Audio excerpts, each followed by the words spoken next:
Osiptende ma kwan-gi romo 45 idhi lor kachop tich abich jumani kaluwore gi mibadhi motudogi kod chudo mag pesa mawuok e agulu mar SHA.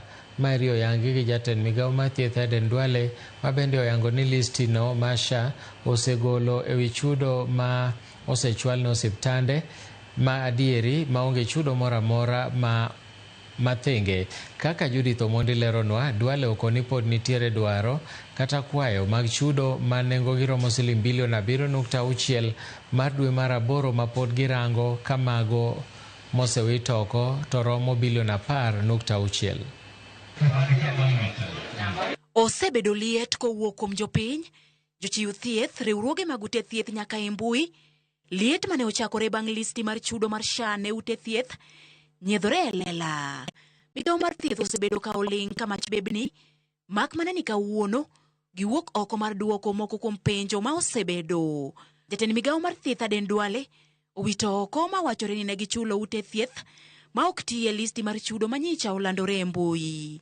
E twak ma Duale obedogo kawuono, okoni nyaka ne gidar kendo chako tiyo kod okumba mar thieth mar SHA. Gisebedo ka gitemo dino rode mag kuo, kendo ni nyaka chop kawuono kwayo mag chudo manengogi romo bilion 10.6 osewit oko. E ripod Duale, kwayo mag chudo manengogi romo bilion 7.6 pod irango poni gichopo e rang'iny mar chako chudo. We have the health facilities, their names, their bank accounts, and we can account for every shilling we have given to them. The chairman of the Social Health Authority has no relationship with the hospital called none. We don't want to know a situation where somebody will say this facility is near the border of Kenya, this facility is near the border of Tanzania. I think we should be very fair to the people of Kenya. So we have the evidence.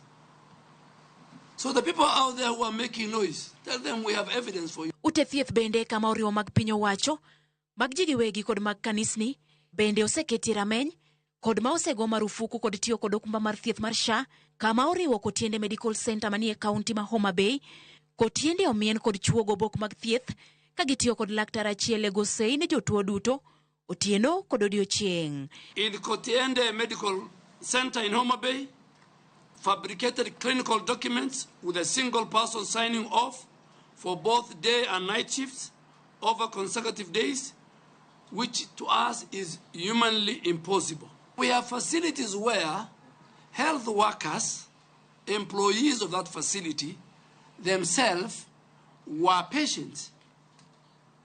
So they were the patients, and those who are treating them also became patients, and we have the records, and they were claiming and filing claims so that they can be paid by the Social Health Authority. E thuolo mar jumachiel mabiro, Duale osingo dino ne ute thieth mamoko 45 e pacho ka mangima e counties ma opogore opogore. We are in the process of degazetting a further 45 facilities who have been flagged for fraudulent activities, and investigations shall be commencing very soon. So before Friday, another 45 facilities will be degazetted. Kata gisingo mar chudo tarik 14 dwe ka dwe, nitie ute thieth mag ji giwegi kod mag kanisni mapok ochul kuom mahao dweche 3 koro. Judith Omondi, Ramogi TV.